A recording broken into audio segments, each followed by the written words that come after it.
Hey guys, welcome to Project Melon Music's YouTube channel with the hosts Ell and Lisa. And yeah, welcome. Hi guys. We've got a pack show for you guys today. Um, a little bit of an announcement. We were going to have Kieran from the guitarist from Thieves of Oblivion tonight, but unfortunately, he messaged me earlier saying that due to ill health, he couldn't make it. So, Kieran, hope you get well soon, mate. We'll catch up next weekend because we've arranged it for next weekend, so he's going to be on next weekend. Oh, So yeah, going to be brilliant. So before we start, as the good captain Corey would say, subscribe, bitches. Yeah, subscribe. Yeah, like, share, comment, all that good jazz. It does help the channel out. And yeah. So, Lisa Boo, Lisa. Oh, and don't forget, our gorgeous Lisa Boo here sent me a package. Sent me a package all the way from Canada, and I finally received it today. So I'm going to be doing a live unboxing of this video. So yeah, that's going to be fun. That to actually go through this.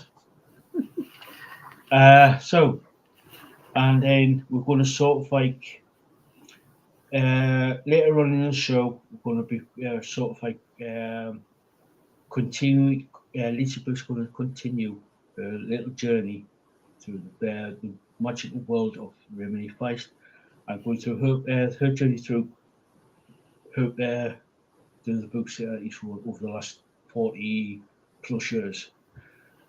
So, but first, we've got six brilliant bands for you guys today that we're going to go through. As I said, six bands. It's a bit like the top three songs of, but it's not. It's going to be hyper focus. Going to be hyper focusing on one band, one song, and we've got six of them. So the bands we're going to be going through are. Let me see. I've got my list here. Got my notes here. League of Distortion, Dead Reckoning, Shallow Point, Crimson Ash. Guys, if you're watching, I do apologise if I got this. If I get this, you get your name wrong. Iotunn. I hope I pronounced that right. I think so. And yeah, and Echo 4.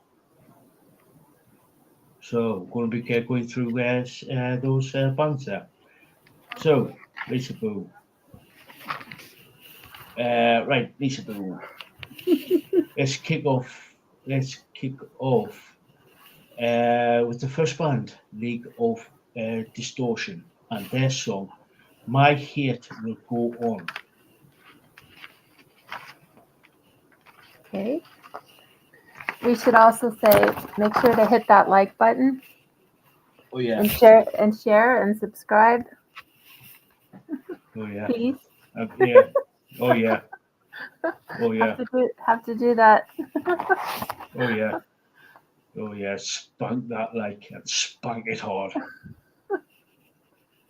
I do like a good spanking off the like button.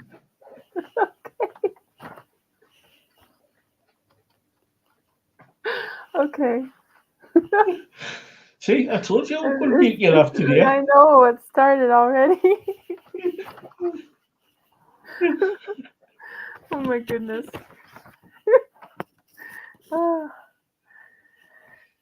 Okay. Is mine to Right, do it okay. for yours? Hi Stay Dan. professional.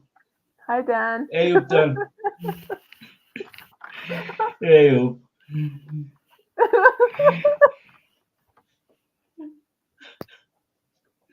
Oh my goodness. Okay. Is this mine to do or yourself? Right. Yeah, you want to start?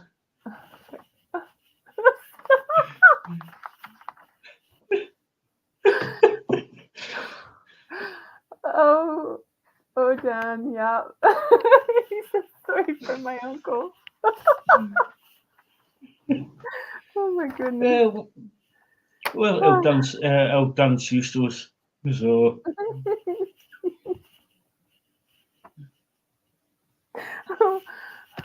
Okay. So I'm doing naked this- distortion yeah, yeah. if I can.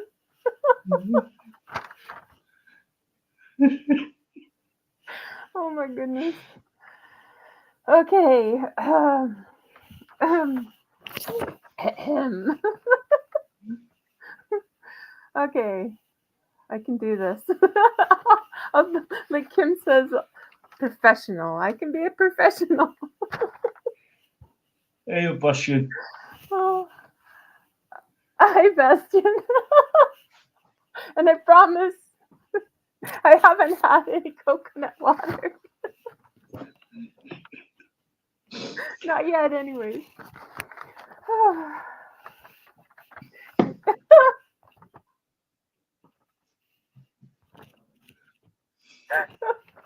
Oh my goodness. Okay. I can do this. Okay, here we go. Hey, Tony. Oh, hi, Tony. I haven't said anything. I know. Oh my goodness. Okay, here we go. The video starts with the doorbell. The mom goes to answer the door, right? And then the father goes to answer the door.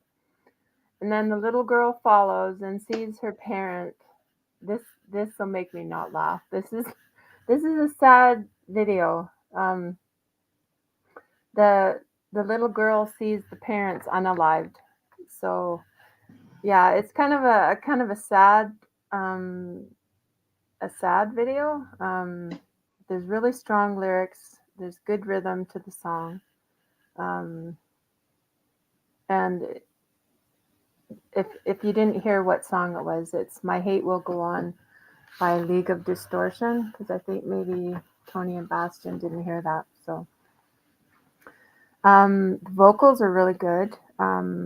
Female lead singer again. Guitars are amazing. Has really cool licks to them.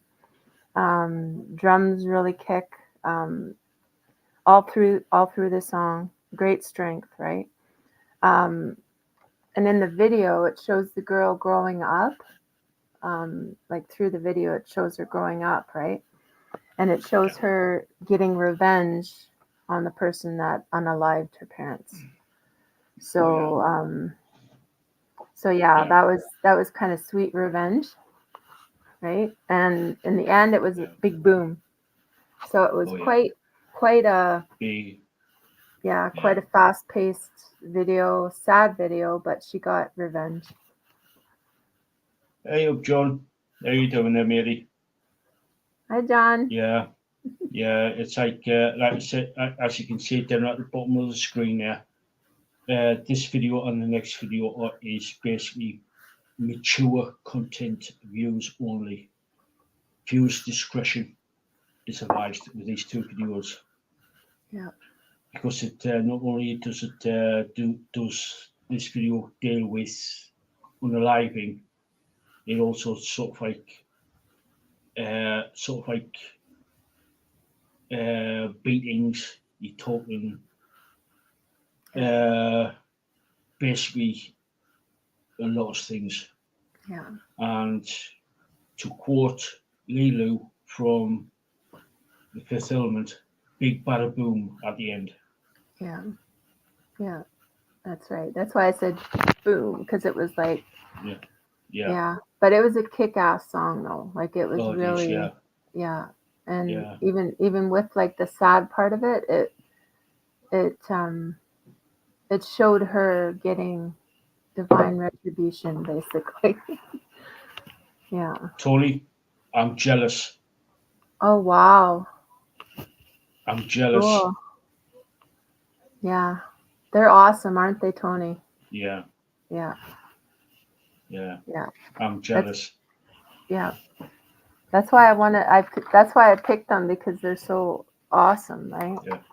Yeah. Yeah. And so Yeah.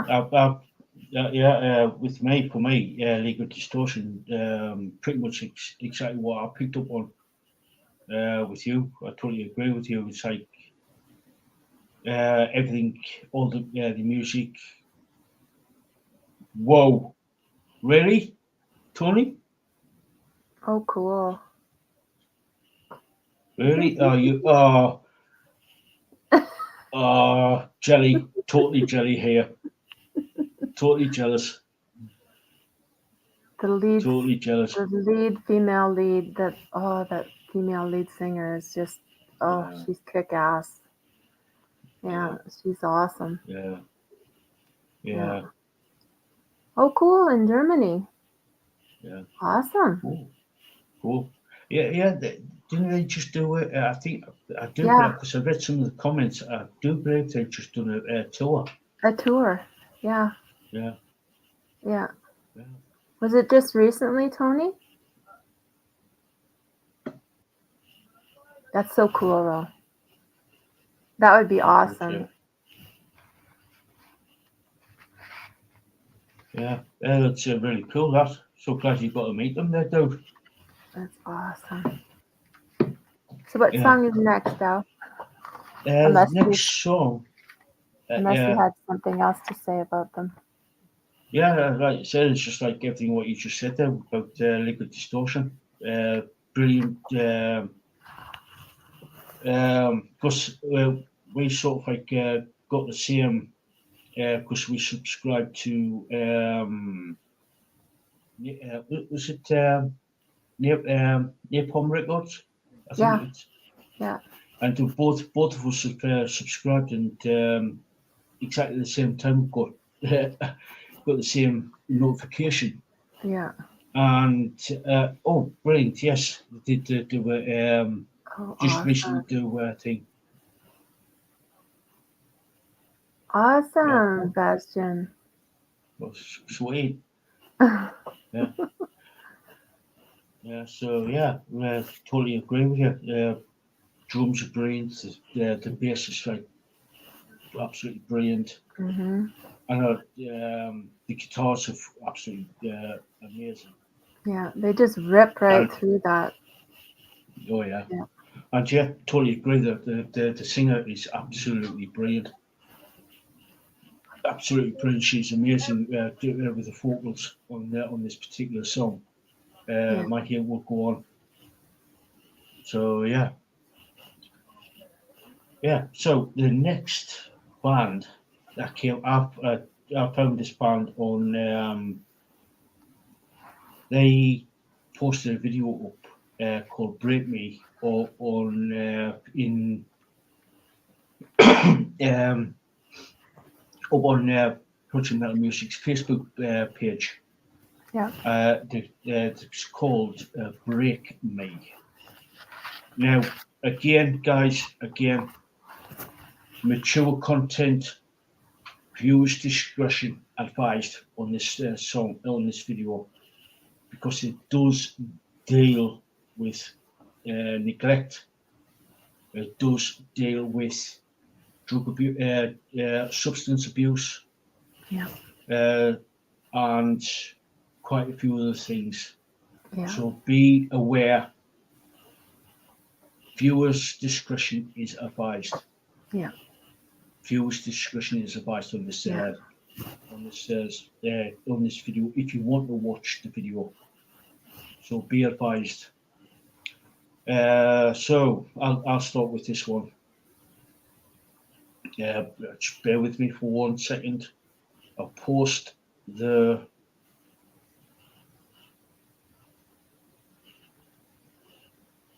Uh, No, no, you wouldn't. She wouldn't. She wouldn't, Dan. Yeah. So let me get my notes up. Now, for me, anyway, the video starts going like sort of like quiet, then the music builds up, fades, like crescendo, and it goes, and the band goes off. Goes off. Musically, I really like it because it's sort of like got a really sort of like heavy, thrashy metalcore vibe to them. Obviously, the metalcore band. Drums and bass are good, properly thunderous, properly thunderous. Dan, your mom will turn around and say, turn that shite off. I know what she's like. So yeah. So yeah. Like I said, like I said, the bass and drums are really heavy, really heavy, which I like. Good fast pace. The guitars absolutely brilliant, with some sweet solos and drops within in certain parts of the song. The vocals are absolutely brilliant. Obviously, like metalcore. They really good. And yeah, overall, I like them. I like the song. I like the band. Yeah, I totally agree with that there, Dan. Oh my goodness. The heavy she will go is probably like Brian Adams or Meatloaf.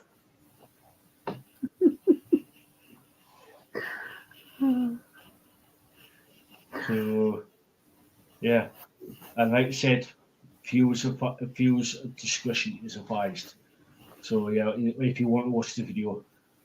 So what's your take on Dead Reckoning and the song Break Me? I was taken by the video itself, right? Because even though it was like I wrote down here dark themes to this video, right? Um, it's a really strong song. It was like a dark soul tormented, a soul that was tormented, right? But then Yeah, it shows what it can cause a person, like almost like breaking their spirit. But it also shows overcoming something that's so dark too, though, right? So I found that in the song, even though it was like a darker themed song. Um, it was a heavy, thrashy song, like you said. The guitars were amazing. The drums, like everything about the song was awesome, right? But the video itself, it was dark, but it was almost inspirational. Like you can overcome something that's dark. yeah, So yeah. so yeah. Oh, John, that's absolutely amazing. That's so cool. That's so cool. My niece like Dead Reckoning. She's 11. Yeah, Awesome. cool. Nice one. Nice one. So And yeah, yes, you can. Yeah, and yes, you can. Dan. Yeah, you can overcome things. yeah.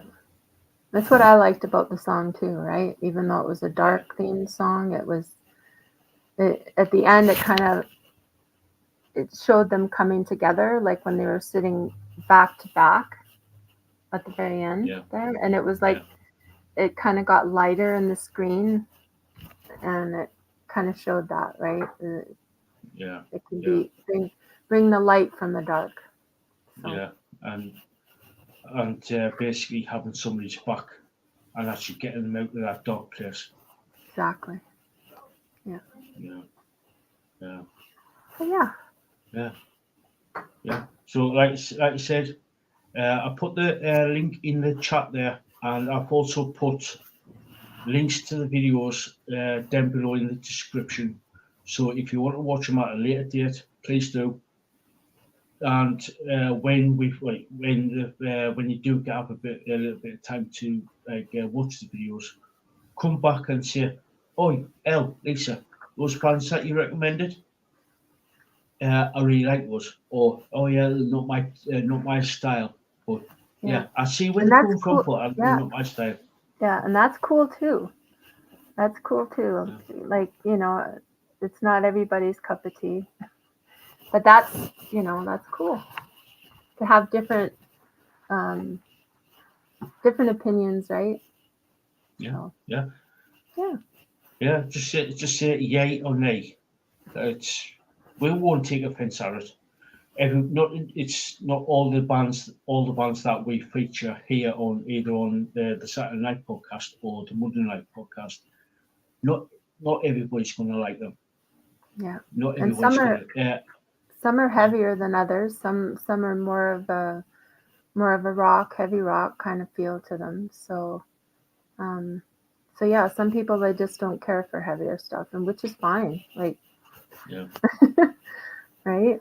Yeah. Oh yeah. We'll get to that there, Dan. Yeah, we'll get to that. Yeah. So the third song, the third band I should say, is a band called Shallow Point, and the song "Demented Angels." But some of you may know who Shallow Point is, because Shallow Point has been on the show before, been on the channel before in the interview with Heather. Yeah. So yeah, been out. But I really enjoyed it, so I had to bring it back. Oh yeah. So, what's your thoughts on Shallow Point and the song "Determined Angels"? Oh, I really loved this band. It was really fast paced. The song was really fast paced, and I like that, right? It kind of gets you. It gets your attention going, your blood going, right? Strong drums throughout, really kept the pace. Vocals were amazing. I really like the guitars, and there was even synthesizer in there too, wasn't there? Was there synthesizer in there too? Yeah, a little bit. Yeah. Yeah, there was a little. I thought I could hear it, and it was like cool. I really like that when they kind of bring back some of the, like I wouldn't say older style, maybe like 80s style. Um, so yeah, the lyrics themselves were amazing. With when she said determined and rise and fight, and I love that. It was like, to me, that was like inspirational, right? Never give up, which is my motto in life, is never give up. So Yeah. so that really got me. And never let go of your dreams. Yeah. So yeah, it was a very inspirational song, which I found amazing. Yeah. So, Never give up. Never. Never give up. That's Never give up. Never surrender. yeah. Yeah. Yeah. It's same for me. Basically, for me, when I listened to the song earlier on, love the band, love the song. I've been following these guys. I've been following these guys since I think it was around about 2020, 2021. Got them on for an interview back in 2021, which I need to get back on again. I need to speak to Heather about that. So yeah, I love the drums on this. literally love the drums in this one. Because I'm sort of like, I've always been like sort of like drums, like a drum, as long as they're done properly, and not these blast beats. Because I've never really been into the blast beats. Sort of like the blast beats are sort of like, don't really care for them.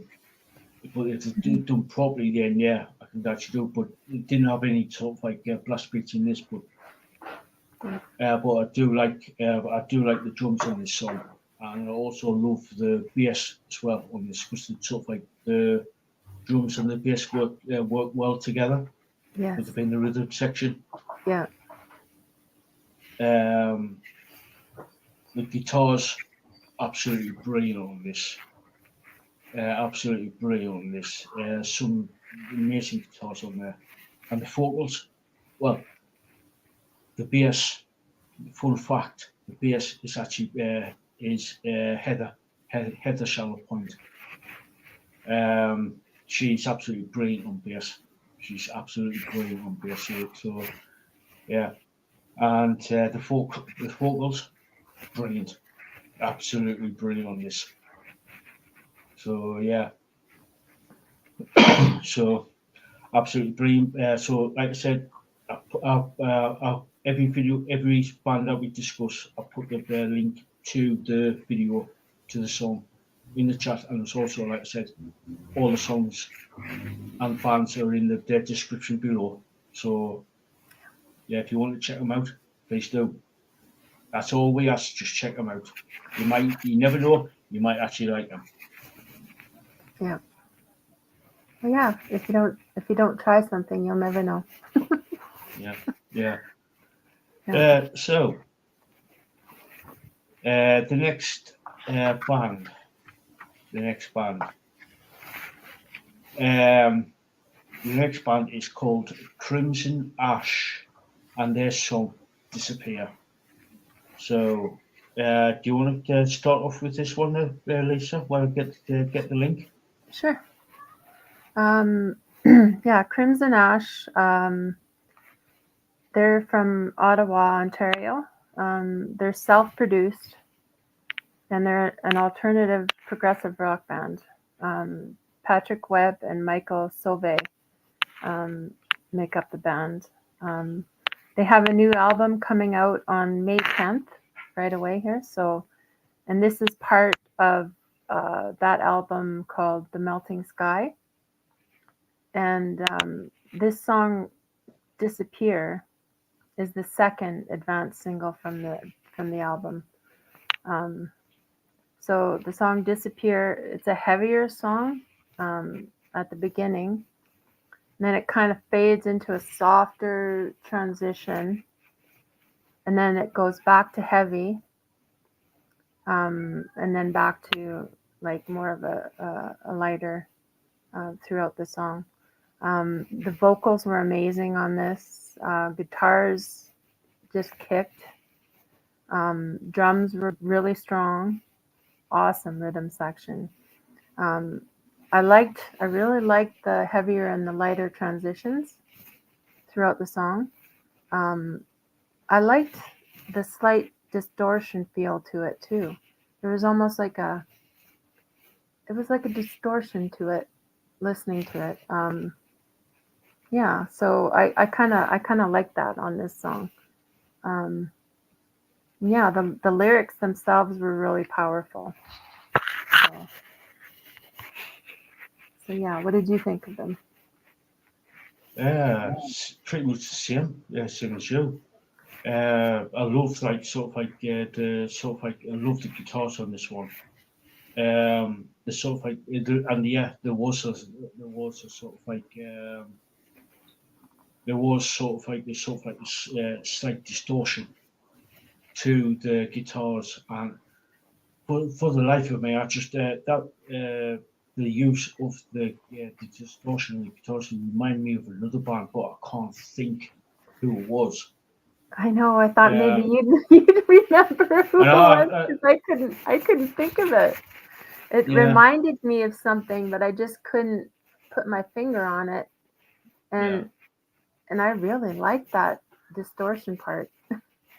Yeah, yeah, yeah. It's yeah. I really loved it. I wrote down. I wrote in my notes.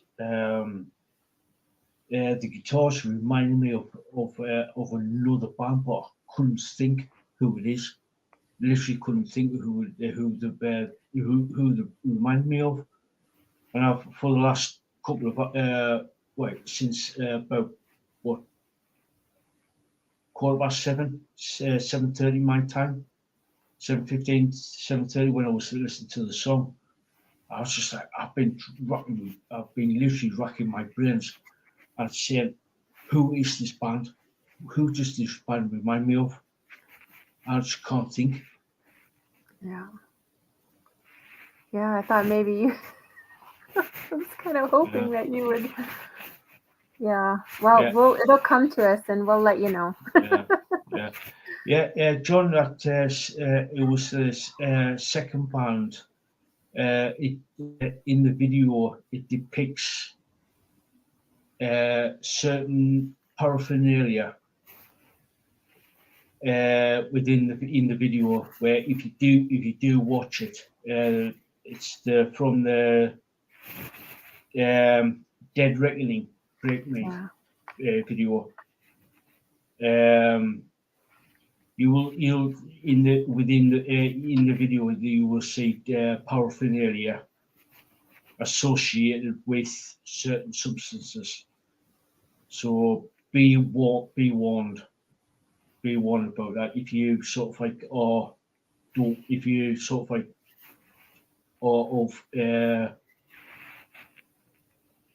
like I said, be advised.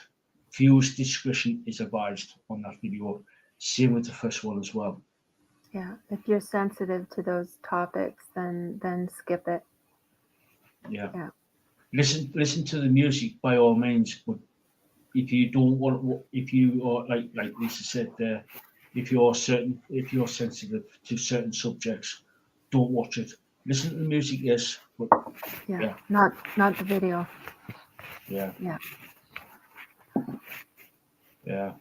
So sort of like be advised on us. That's why I did put the warning up in for the first two videos. Mature content, viewers' discretion is advised. Yeah. So yeah. Right.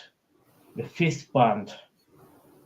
And again, like I said earlier, apologies to the band if I don't get the name of the band right. Iotunn. I hope I pronounced that right. Iotunn. Yeah. Yeah. And this is a live performance at Summer Breeze 2023, and the song is called Mistland. So do you want to kick this one off there, Lisa, while I grab the link? Okay.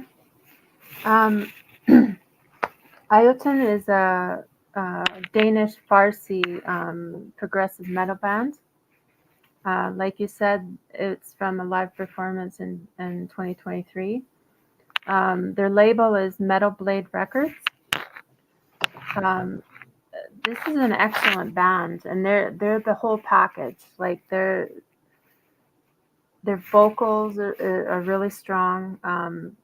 Again, they're starting out lighter, and then it gets harder throughout the song.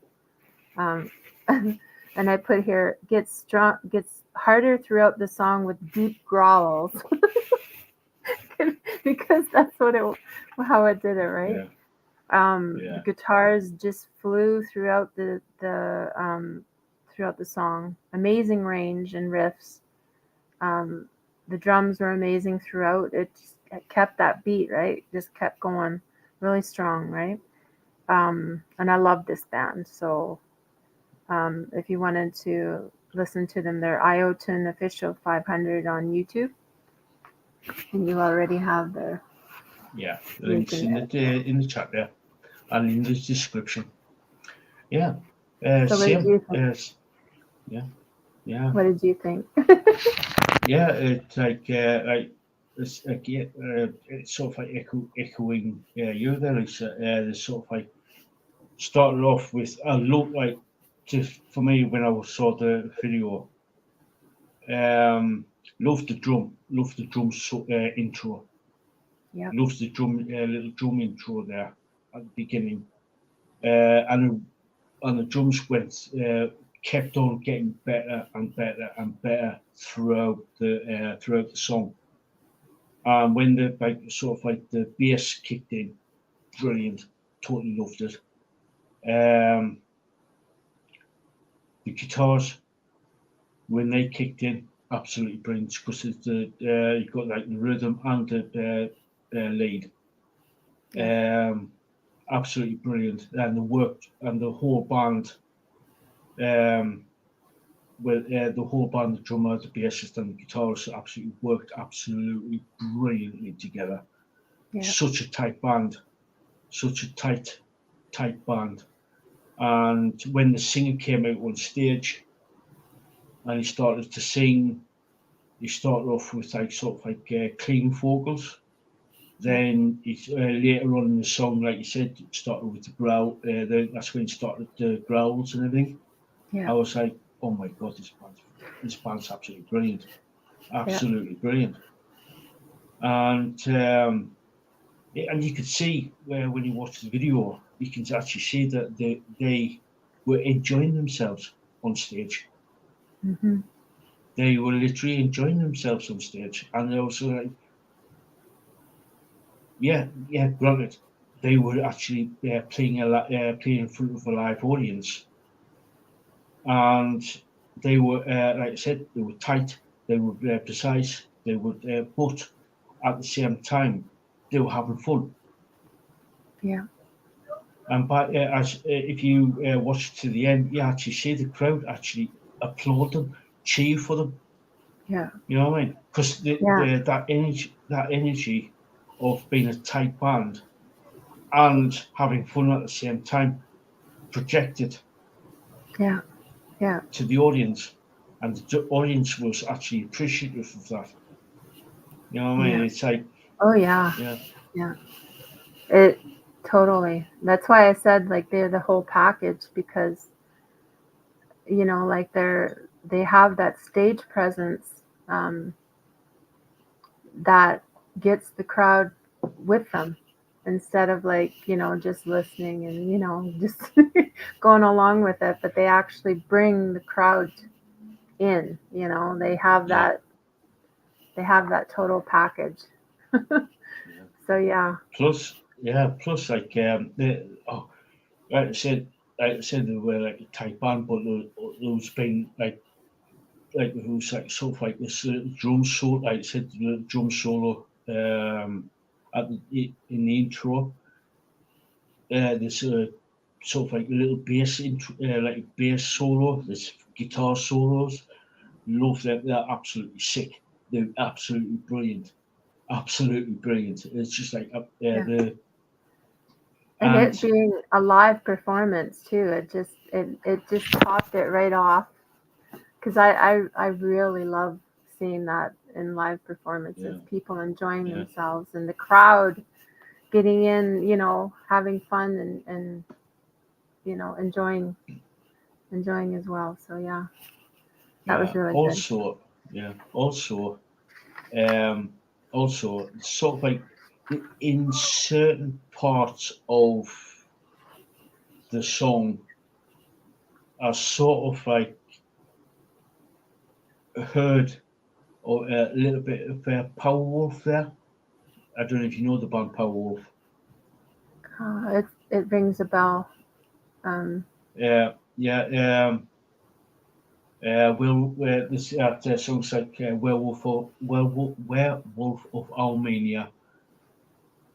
As the name suggests, everything to do with werewolves. Yeah, Dracula and vampires and demons and stuff like. Another one of my favorite songs by them is "Demons Are the Girl's Best Friend." Watch that video. Powerwolf, where demons are the girl's best friend. instead of diamonds are the girl's best friend, demons are the girl's best friend. So yeah, I said certain parts of the song remind me of Powerwolf. So yeah, check them out as well because yeah, Cool. it just reminded me of Powerwolf, Iotunn. So yeah, Cool. yeah. Oh, Bastion So said that Powerwolf is good. yeah, I'll have to yeah, check them out. yeah. So the next band, and this band is called Echo IV Echo 4, and the song is called Molten in Endless Oblivion. So yeah, Lisaboo, do you want to just kick this one off? Sure. Let's see here. They are, which is cool. They're a one-man band. He does everything. Yeah, They're from Donetsk, Ukraine. Melodic doom metal band. Um, let's see here. That's from their third album, from his third album, I should say, Novembriano Echoes. Um, came out on February 29th of 2024. I loved the acoustic guitar at the beginning and the end. Very strong, deep vocals. Um, amazing guitar with great drums backing. I'm actually very fascinated because he's a one-man band. I thought that was pretty cool that he does yeah, everything. I don't know how he would tour. I guess he'd have to have, yeah. Session musicians, yeah, like get touring musicians. yeah. So really good transitions throughout. I love the melody, and at the end, I love the sounds. Like they had ravens or crows on it too. So Yeah, I love crows. I love ravens. So I thought that was pretty cool. So yeah, yeah, what did you think of them? yeah.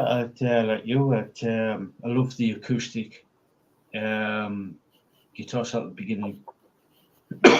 And it was like bringing transition from the acoustic to the electric, and then sort of like throughout the song, sort of like a mashup between the acoustic and the electric. Yeah, That's really I really like that. Um, Drums are cool. Like I said the electric and the acoustic were absolutely brilliant on this. So like I said, where the switch between the both yeah, was 1 minute, 1 second, yeah, you would have like something electric, and he quickly switches over to the acoustic. So yeah, that was I really like that. The bass, yeah, bass was really damn good, and yeah, the vocals. Oh, the vocals were absolutely brilliant for the style of music that he was doing. yeah. So really cool, really cool. So yeah, that's sort of like my sort of like take on it, Okay. and yeah, His really, name I is really enjoyed it.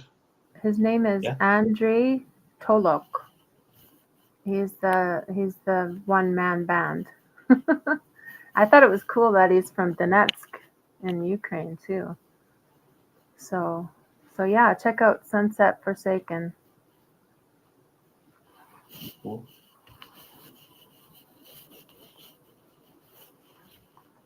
cool,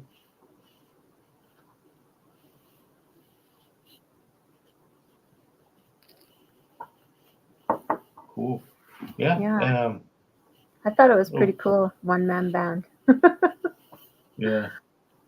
Speaking of which,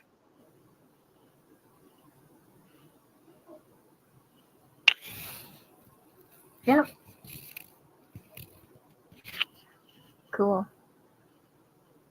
Awesome. I thought I recognized him. Yeah. Yeah, really cool. Yeah, like I said, really cool, really cool band. So yeah, like I said, guys, like I said, like going through this. I have been putting the links to the videos, the videos to the bands that we reviewed here in the live chat, and I've also put them in the description. So if you want to go check them out, please do. Please do. Come back and say, yes, we like them. Or if you I like two or three of them, but I don't like the others, which is fair enough. Everybody's got their own taste. So yeah, just let us know what you think of the bands that we've chosen for this week. So yeah, please do. Just let us know. Like, drop a comment down below.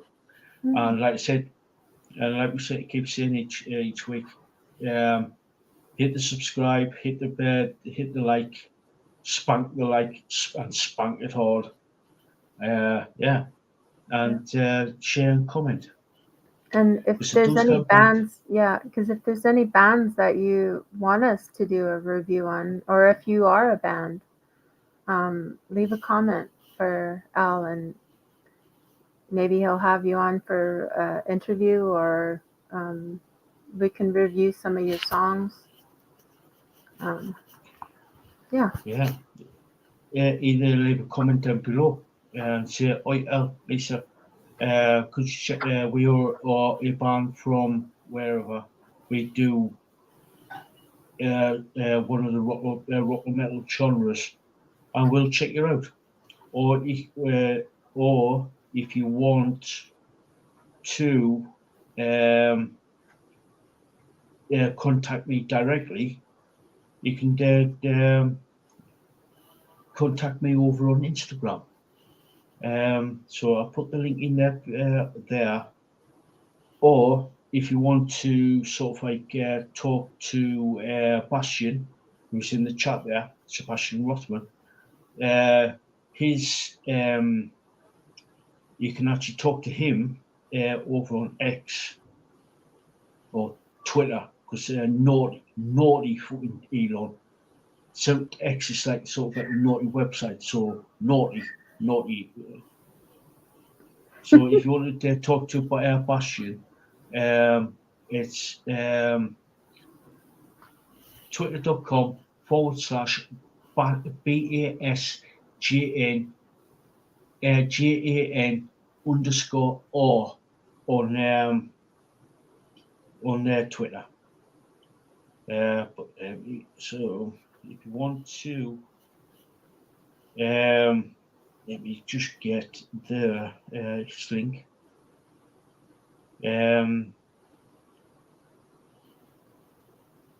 Right, copy. So if you want to talk to Bastian for Monday's podcast, I've posted his link over in the chat there. So if you want to be featured there, so yeah. Right. What's coming up? Oh, I hope everybody watched the interview that I did last night with the band Grave Shadow. That was an amazing interview with them. Yeah. And yeah, don't worry, guys. I will be getting them back on when close to the day when they do sort of like have a confirmed date for the release of their new. We don't know what's going to happen yet because they're still in the middle of writing the album, so don't know when that's going to happen. So yeah, but I will get them back again. They were brilliant. Be getting them. It was amazing amazing interview. So if you haven't watched it, please go and watch it because you won't be disappointed. It's an amazing interview. Yeah. So. Yeah, I've been wanting to get them on for a good couple of years because, like I was explaining to Will and Rachel last night, it was ambitious of the song that really grabbed my attention and I fell in love with it straight away was Eden the Place. Yeah. It was Eden the Place that really, and I was like, who is this? What band is this? Who's this? Who's singing? Who's this? Who's that? Who's this? I was just like, I just like I said when I first heard that song, I just fell in love with it straight away. I just so then when that was on the I was off the ambitious. Oh God, I can't think. Oh God, my brain. Sometimes my brain just does not work at times. Same. I think we all get that at some point. Yeah. Ambition's Price. Yeah, album. Yeah. And then I was talking to them again. I was like on the Uncertain Hour. It was like Sea of Apparitions and Damsel's Finesse. That really got me. I was like, those three songs are definitely they are on my personal playlist. And Yeah. they are You've an played them amazing band. on your radio on the radio show too. Yeah. So you're the one that brought me into listening to them. Yeah. Yeah. Yeah. And yes, Bastion, they are a killer band. They are a killer band. Totally. So yeah, go check out the interview that I did with Grape Shadow last night. Yeah, they are, like I said, brilliant interview. Normally I try and keep the interviews to around about 30 minutes, but I thought such cool people, such really really lovely nice people. Yeah, I thought, you know what, I want to let them. Yeah, because they've got the. I just thought, you know what, they've got such interesting people. I thought, go on, just talk. Uh, um, I could quite happily listen to them all day. Yeah. Literally, just you know what I mean. Yeah, I know. Because when it was done, I was like, oh, I was so sad. I was sad it was Yeah, over. Yeah. yeah. It's like, yeah, It was a really awesome interview. So go watch it, guys. yeah. And thank you, Bashin, for sharing the link out to the video. Yeah. Awesome. Thank you, Bashin. Thank you, Bashin. Yeah, go check them out. So, the package. The package. Feedback. Now, I have earlier on, I did sort of like open it up, as you can see. But and I've also took any sort of like labels off because we don't want any weirdos knocking on the door. The Yeah. bugs. The What's bugs. in the box? What's in the box? So yeah, I have to admit I have done a sort of like I did have a little, tiniest little peek inside because obviously it was well and truly taped up, and yeah, I've got the note. So unless I will not read it out unless Lisa says so. But Keep it for yourself. yeah, yeah. So that's a little letter. So I won't. So I did notice it was well packaged, Yes. well packed up. So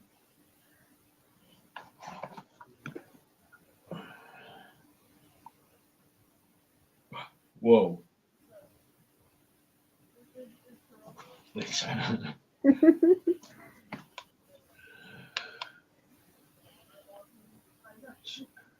Whoa.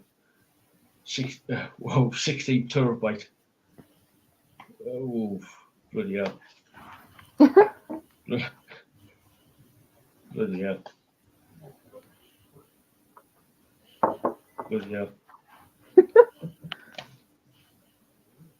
Bloody hell. Thank you.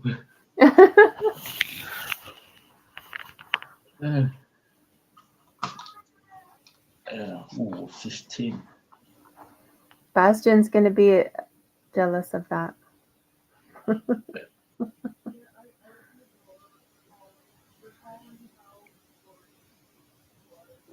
Bastion, you're gonna be well, put it this way, Bastion.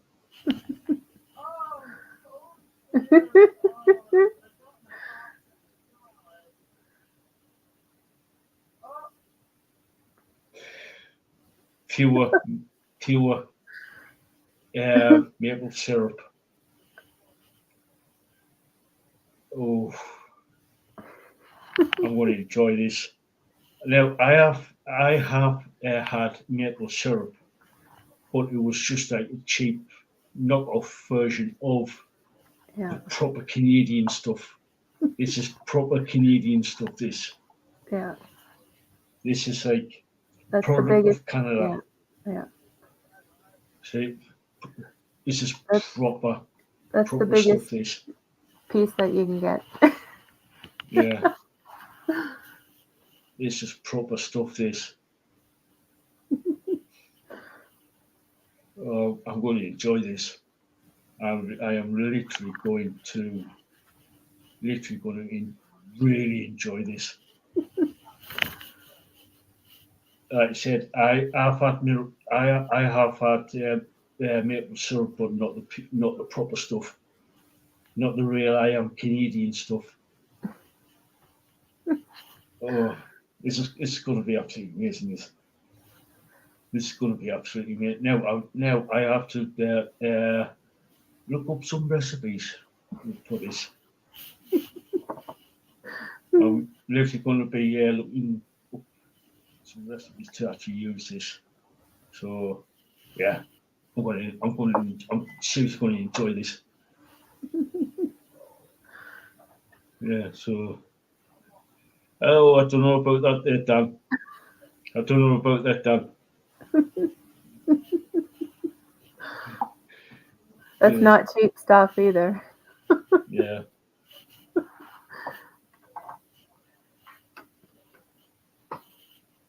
Oh, I like this. I've just had a quick look at the nutrition, the nutrition thing. Oh, this is good stuff. This is proper good stuff.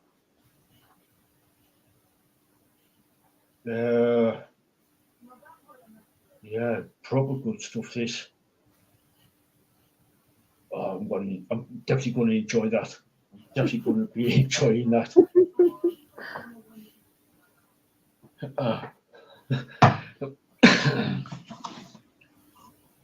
Yeah. So, what's this?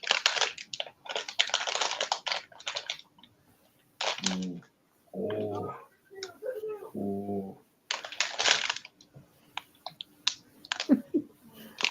Lindor chocolate. I like Lindor. I do like Lindor.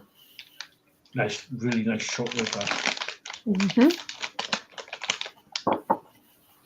Yeah. Oh, I do like Lindor. If my mother saw these, she would definitely have these.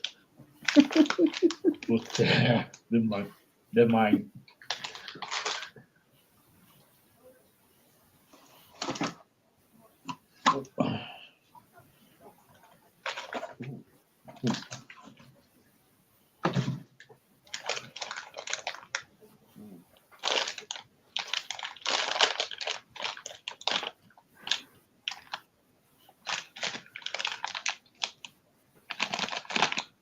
Hershey's.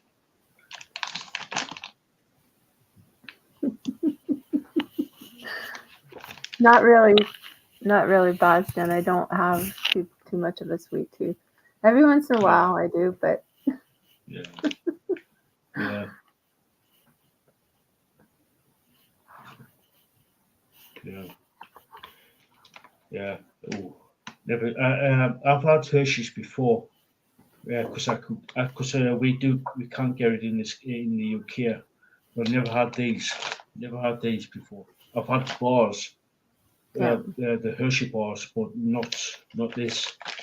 I know of them, but never had them. If you know what I mean. Yeah. So I'll give them a try. Yeah. So now I did say to Lisa when I picked this when I picked the parcel up. I won't be in it, Dan. I won't be in. I won't be in. No, I did say to Lisa when I picked the package up. Luckily, I didn't hear anything rattle, so nothing was broken. So now, you wrapped this up really well, Lisa, which I can understand because why I know why you wrapped this up. So bear with me, guys. Open this up.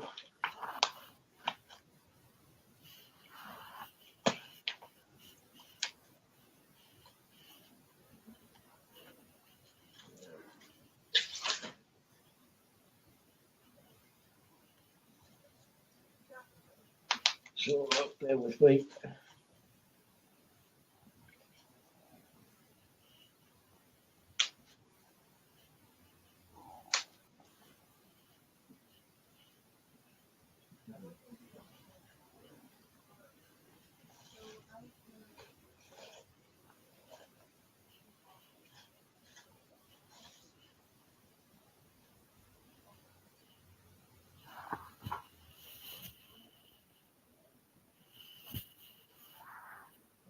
Yeah, just so you can see it.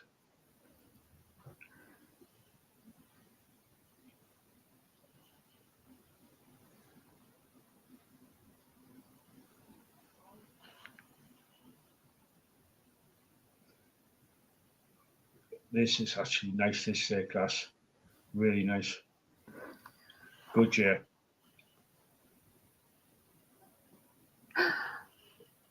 I'm not going to say what Bastian just said. Yeah, no, I've seen,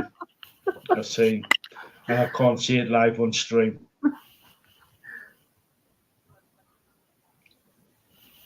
It's a good chair, vintage chair. I really like this glass. Really like it. And Dan, tell your dad he's not getting it.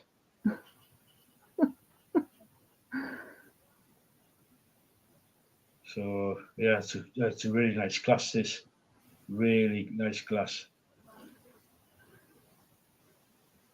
Really nice. Yeah, really nice glass. That I do like a good glass. That's a really nice one. Really nice glass. So yeah, I'll give you a sort of like a little size comparison. So that's really, Lisaboo, thank you so much for this. It's so much appreciated, so much, and I did read the little note as well. Okay. I did read the little note earlier on, which I won't read out. So yeah, I have read it, and I'll speak to you later about it later on after the stream.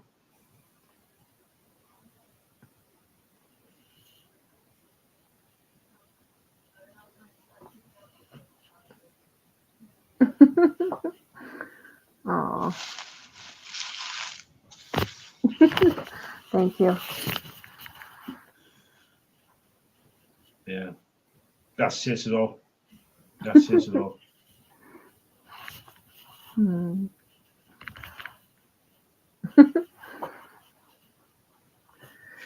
Yeah. Again, Lisa, thank you so much for all this. Yeah. This is You're very much welcome. appreciated. Very much appreciated. It's yeah, yeah, yeah. Out of all that there, this here, yeah. So yeah, I'll put this there, pride in place. It was, yeah, yeah, yeah. So yeah, thank you for that. It's Yep. very much appreciated.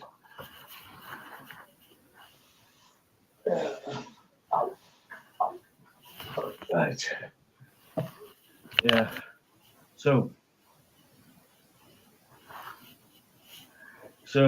Lisa, Mhm. Lisa. Uh, your journey through the wonderful world of Feist. Yeah. uh, just by that, it's like the third book of the Empire trilogy is taking its toll on you. Yeah. Yeah. It's, oh my goodness. I've only gotten to chapter 6. I've gotten to page 129. That's it so far. Yeah, I've been taking little bites, yeah, taking little bites of it because that's all I can handle right now. yeah, Yeah, it's a heavy one, that one. Yeah. So I've been just, like I said, taking little bites of it. So yeah, yeah. Yeah. That's the thing with these last couple of weeks going when you finish the second Empire book, it's sort of like left off with something that like we've been keep saying, it's like something happened and it it was sort of probably devastating tomorrow, and it sort of like carried on into the third book, yeah. and yeah, it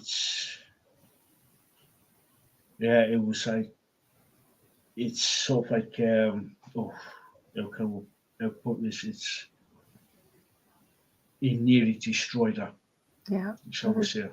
Nearly devastating. destroyed her. Devastating, yeah. For a strong woman, she definitely, it was very devastating for her. That's why starting this book, I'll show the book again because this is the book. And like I said, I've been taking little bites of it every night. And last night I couldn't even because I knew I couldn't even last night. I was like, no, I don't, no. Yeah, So it's like, yeah, because I took that week off, right? I took that. It was, yeah, I was gonna do a couple days, and then you're like, well, you just take the week off.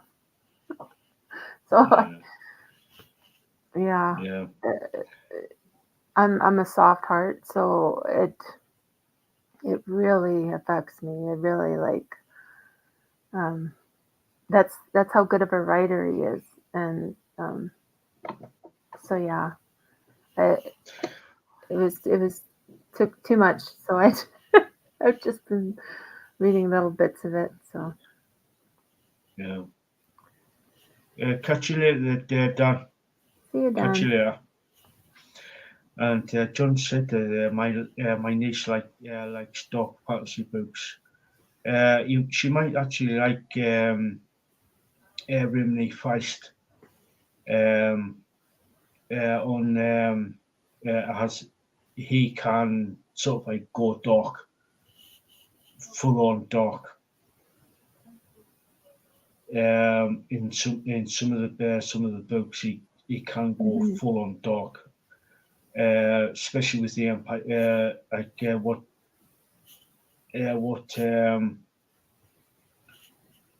uh, especially with Johnny Wirt when he co-wrote the Empire books. It is full on dark. Um, with certain topics that he subtly does, but he doesn't avoid. If you know what I mean, so he does not avoid certain subjects, Mhm. but he does them. He does them subtly, and he does them properly, and he does with respect Mhm. of those subjects. Yeah. Very And it's gracefully. Yeah, very yeah, gracefully and artfully. Um, not in your face, which I do not like it when a writer just you're not even ready for it, and all of a sudden it's like whoa. yeah, Yeah, I don't like that. yeah, yeah. Yeah. It's like yeah, that's the thing. I've read some authors, and they just do it just for the just for Shock the value. shock Yeah. value, shock Yeah. factor. The They just do it for because they can. They Yeah. just do it. I was just like, because there's been a couple of authors when the first couple of books you think, oh yeah, they're they're pretty good. But once it gets further into the series of books, you're just like thinking, why? That is the question I would I would keep cropping up. You just like thinking, why? Yeah. I He's think just doing it John for John yeah, just said that she read King of Thorns by Mark Lawrence. yeah. Have you heard of that author before? It rings a bell, but I can't. Fools also. Let me just check that, John. Yeah, but let me just check where. But anyway, yeah, when I'll check that, check that. Um, he just, when I read Feist with the Empire books, I just like thinking, yeah, you still get like sort of like disturbed by it, but he's subtly and respectfully uh, covered the topics pretty well, properly, Yeah. respectfully, and it's just like, yeah, granted, he's still thinking, oh my god, what am I reading?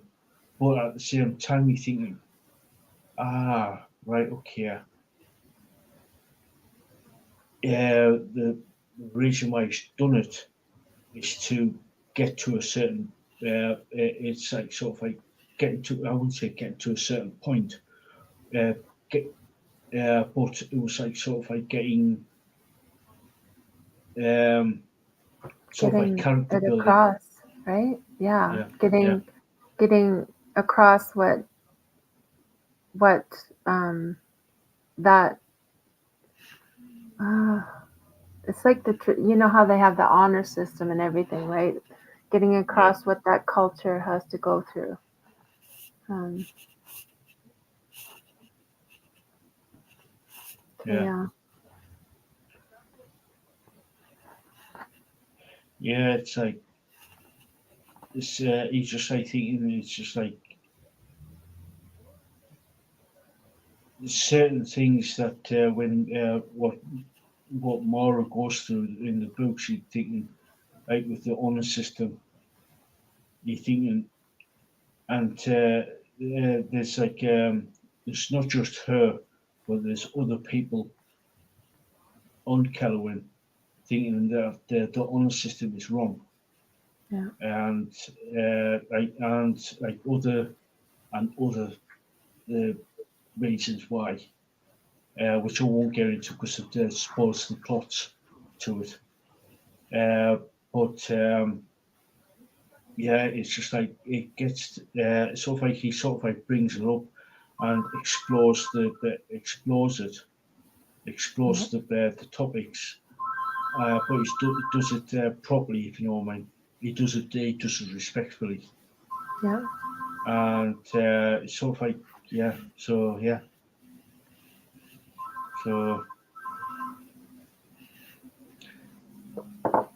He has a way of writing that isn't like in your face, and it isn't.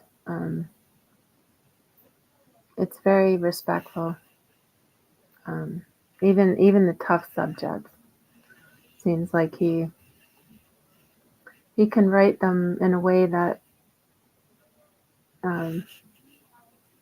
you can, like we said before, if it's something's too hard, you can kind of skip over and not miss too much.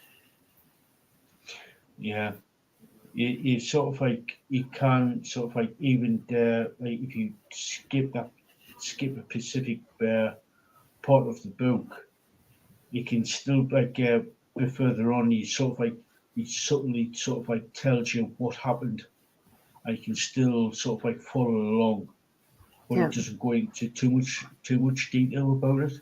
Yeah.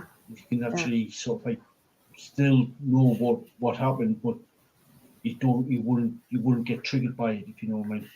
Yeah. You will get triggered, but you wouldn't get too triggered, if you know what I mean. Yeah. It kind of gives you a warning almost. He kind of lobs things over over the head a little bit and kind of warns you Yeah. to like, yeah, So this is something's coming here. So you just be aware, and you yeah, can kind of. I could tell when it was, gonna get a little bit rough, but yeah, that's the thing. The way he writes, and it's really bringing you into their world. Um, it really feels like you're living in that world once you're. oh yeah. It doesn't matter if you with like the Empire books, it's set on Kellowin, uh, and the other books, sort of like or other books are set on Machemia, and if for those people who don't know who what we are talking about, in the Magician, in the Rift War Saga, the first three books, the Magician, yeah, Silverthorn and Darkness of Sethanon, they are all set on um, Machemia. In the Magician, um, basically Kellowin or the Empire of Kellowin's the planet. Kellowin, the Empire of Surrey, or is the Empire on the planet, and they sort of like have a group of magicians. They find a way of actually creating basically a wormhole or rift in the space time continuum Yeah. and invade Machemia. Hence the name, the Rift War Saga, and that's where it all starts. So with the in those three books there in the Rift War Saga, it tells of the kingdom of the Isles, I should say, and their side of the story. With the Empire books, it tells the story of the Sunni side of things on why they actually invaded Bohemia. Yeah. So that's the basic premise of the Rift War and the Empire trilogies. So yeah, really, they are like I said. Sometimes it does get brutal, but subtly done. If you know what I mean, in the Empire books. Yeah. Because their society is based on the honor system. They are there. If you sort of like do something drastically wrong, you need to get into sort of like you don't have it get put into how can I put this? There's basically there's three ways of you become a grey warrior, which is like basically got no clan, no family, or nothing. You basically destitute, and you basically an outcast. Mm-hmm. Then there's two other. Now, YouTube human reviewer. Oi, listen up, and listen up good. This is what I'm just trying. I'm trying here. Of it is basically slavery, or you basically fall on your sword, death by sword. You basically get a ritualistic suicide, basically. So basically, it's that's the system they have on the system. Yeah. So and that's what Mara is basically. Well, one of the fights she's fighting within the books. Yeah. So And the magicians that we talked about, they're above the law. Their law is their law is law. The law doesn't affect them. They're above that law. Um, so yeah, when we're talking about law and about honor and everything, the magician code, like that's their code, and basically they're at the top with the emperor. yeah, Yeah. because it does explain in the Empire books why the magicians or black robes, commonly known, they do explain why that they are above the law. Basically the first emperor, basically tells him you must protect the people in the good of the empire. Yeah. If they say for the good of the empire, anything goes. They can say and do anything they want, basically, Yeah. as long as they turn around and say for the good of the empire. Yeah. Yeah. And that assembly of the magicians is basically they're on an island, aren't they? Don't they? Yeah, I think they're on their own yeah, isle. yeah. The Isle of In the Magicians. middle, Yeah. yeah. They are in the. If you look at the map, you got the holy city here, and to the west of them, to the west is the island in the middle of the lake. And it's not. It's basically that island is basically covered by a giant edifice. That is the actual building.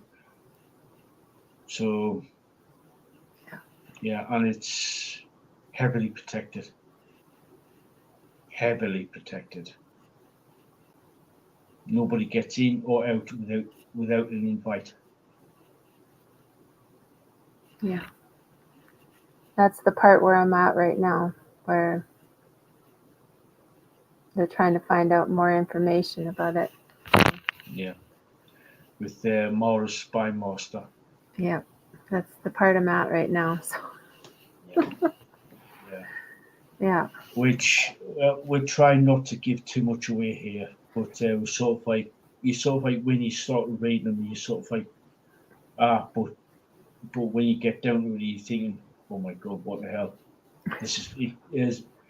I said to Lisa when she finished the second the servant of the empire, take a break, because it was like you just like thinking, oh my god, you just when I first read them, I put the book down. I stopped reading for a good few days after I finished the second book. Because what happened at the end of it is just like, oh shit. I was just like thinking, shit, what did I just fucking read? Yeah. Yeah. And so yeah, that's why I'm taking bites of this out of this book. Yeah. Yeah. So Yeah. yeah, I'll have to look for John for his niece. There was a set of books that I saw when I was when I got my last um, Feist book, but it's a young adult um, series of books um, that I think she might really like. If she likes fantasy books and stuff, I'll have to get the name of it and let you know so you can let John Yeah. know. Next time I Yeah. go on Amazon, I'll have to take a look because there was a set of young adult books that I think she might enjoy. Um, so I'll let you know. Yeah. Yes, John, it was that bad. It was that bad. I won't tell you. We won't tell you what happened, but yeah, it was bad. It was bad. It was emotional. It was a really emotional ending. Um, yeah, yeah. It was. I got a soft heart though, so Yeah. Yeah. I have to take I have to take breaks. If it gets too much, then I have to. Yeah. So Yeah. yeah, It's and at the end of book two of the Empire trilogy, it's just like even now, even now, I can still picture the scene, and even now, it's just like just having I'm sort of like having flashbacks. I'm having sort of like I know flashbacks to it. I know it wasn't that long ago, and I still do. Um, it's gonna be something that stays with me. Yeah. His books stay with you. Um, I Yeah. was dreaming about. I was Mhm. dreaming. So yeah, Yeah. He does that to you. His yeah, books do that to you because you get so invested in the books themselves. You yeah, do sort of like start dreaming about them. yeah.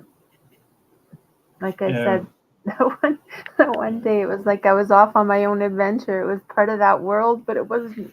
It was like I was writing my own book, my own part of the book. Yeah.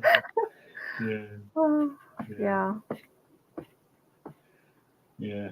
Now, John, I've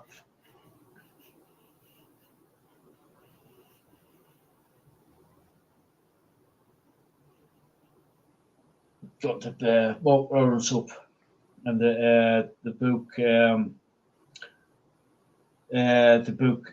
King of Thorns. Now, I've got a question for you there, John.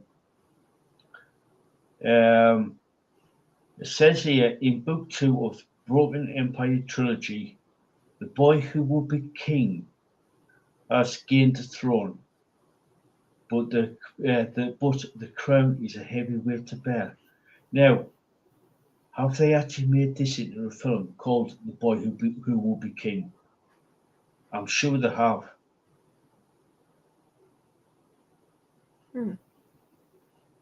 Sounds familiar, doesn't it? Yeah, I'm sure they made it into a film, into a movie. So King of Thorns was the second book? Yeah, Or yeah. That's what it's like in the description in book 2 of the Broken Empire trilogy. The boy who would be king has has gained the throne, but the crown is heavy to bear. Heavy is a heavy weight to bear. All right, okay. I'll chase that, John. Chase. It says, I'm not sure. We'll have to ask her. Uh, I know that there is a film called The Man Who Would Be King with Sean Connery and Michael Caine, where they're in the Boer War and they've discovered this village type of thing, and I think it was Sean Connery, Sean Connery's character, the king.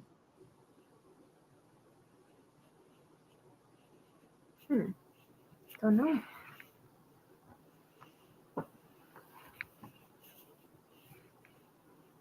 Ah,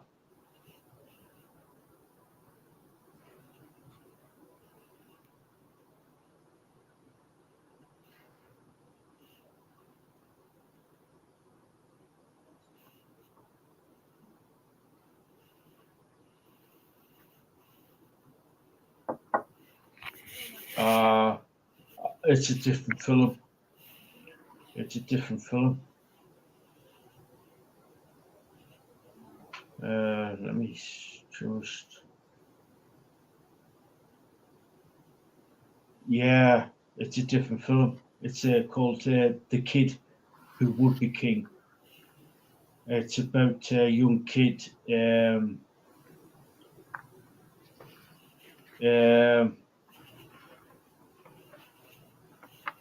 the plot follows a young boy who finds King Arthur's legendary sword, King Excalibur, and must use it to stop an ancient enchantress from enslaving the world with help from his classmates and former bullies from school. Ah, yeah. I was thinking of it when you live research, guys, live research. But where when they said that the boy who will be king, thinking, oh, the kid who will be king. Mm. So Yeah. so I was getting mixed up there.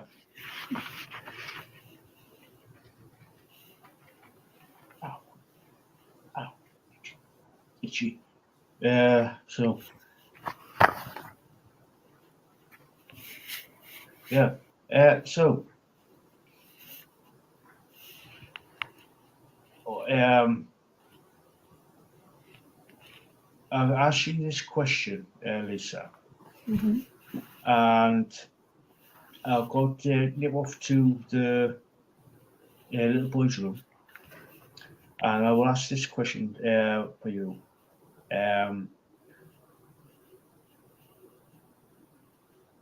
overall, at the way you are up to now within the world of Feist, what are your thoughts overall?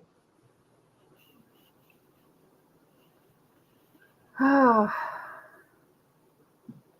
Just got to nip to Yeah, the you little go. voice room. Yeah, you go. You go. Just gonna tell everybody to hit the like, share, subscribe.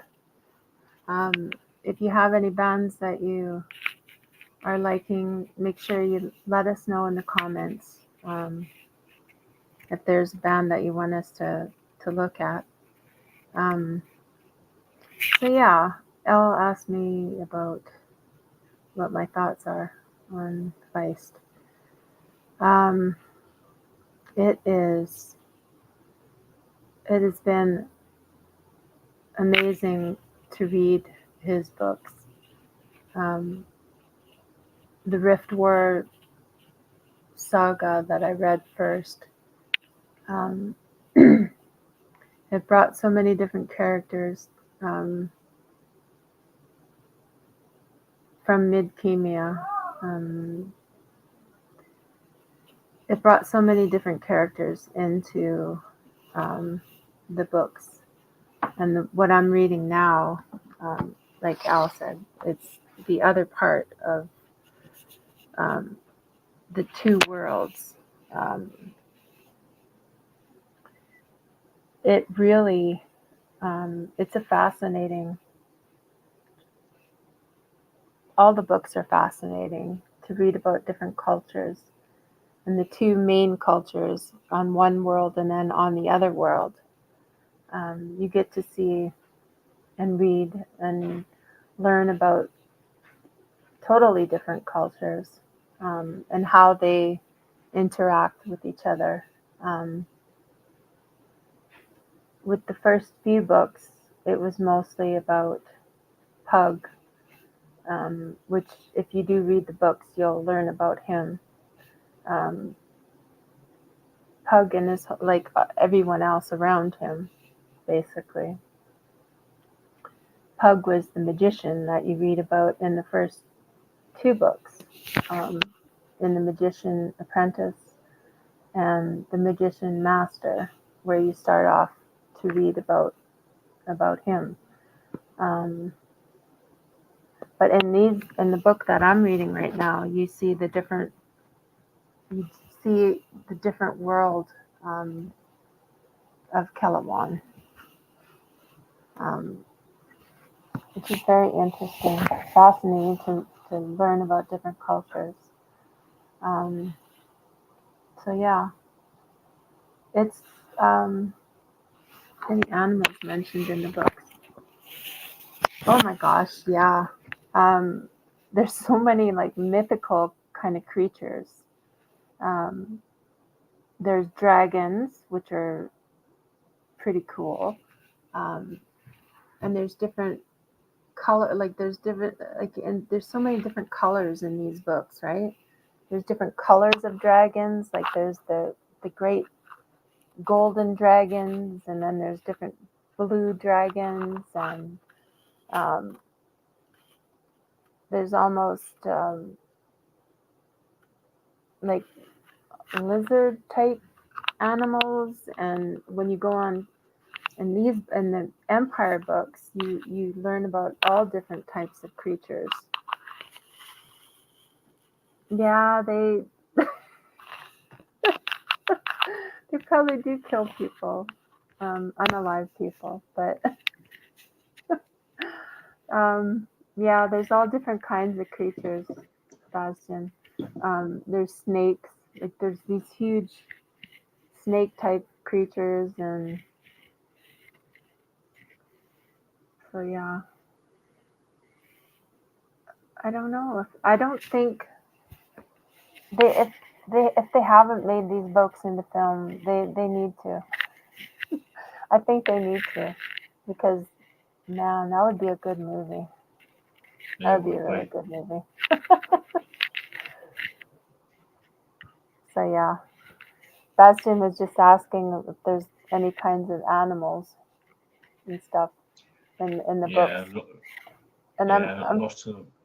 I'm trying to think of the name of that one that was in Calawan in Suriname, and it's like a I can't remember the name of it, and the slaves they fought that thing in the arena, um, and I'm trying to Haro. I think it was a Haro. Yeah, Yeah. yeah. It's a bit like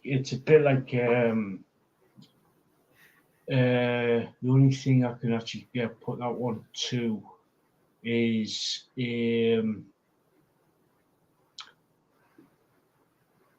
it's sort of like a big, sort of like massive oxen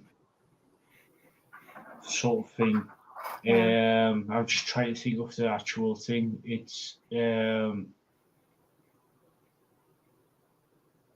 sort of like it's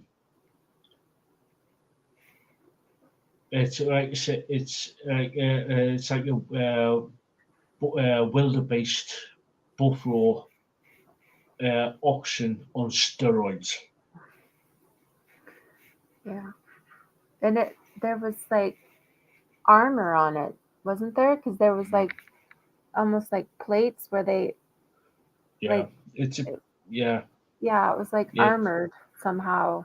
But yeah, it kind of made me think it was like a big lizard or something because it had those like armor type like armadillo or something where yeah, the sections were coming together and then they when they tried to yeah, protect yeah, themselves against it. Um, so yeah, that's what it made me think of as like a huge armadillo or something.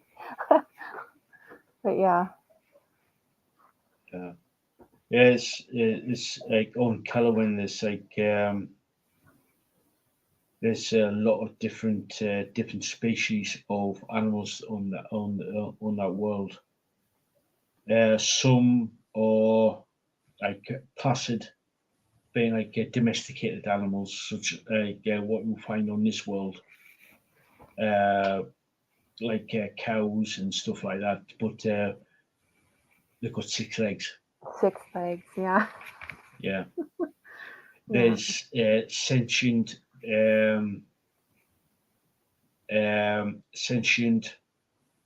um, ants, if you know what I mean, but much bigger type of thing, um, called the Kujan. Um, yeah, later on you'll find out a little bit more about them, yeah. They which I remind won't me. say. Yeah, because they have like hives, right? It Yeah, reminds me of bees, and yeah, in that way where they have the hive mentality, right? yeah, And that. So yeah. I think they're totally cool. I think they're Oh yeah, amazing. Yeah. yeah. They are. Then there's like the centaur beans in the tundra north of the empire.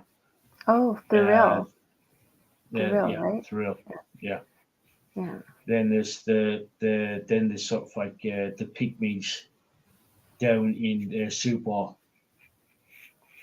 I Yeah. think you've yeah I think you yeah which I won't discuss because that's a very major plot point Yeah. in the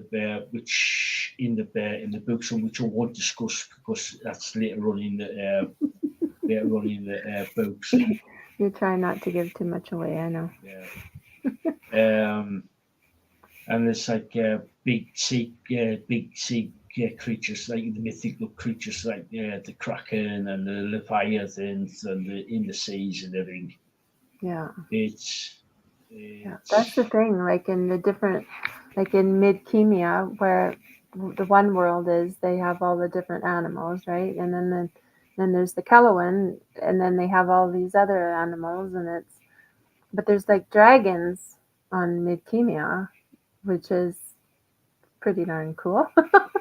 yeah, And like Babson was asking about the different animals. So it was like, Yeah. oh my goodness. And then there was all the different colors.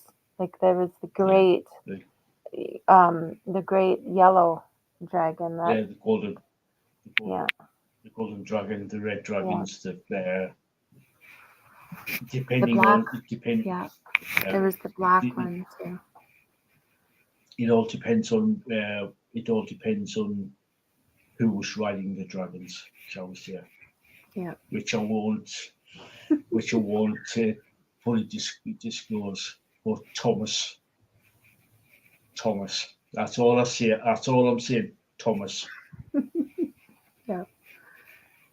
So if anybody for anybody that wants to read them, it's a really good. They're really good books to read. Don't shy away because we talked about some of the harder parts of it. Yeah. For me, I have a soft heart, and I was able to read. So yeah, I would highly recommend reading them.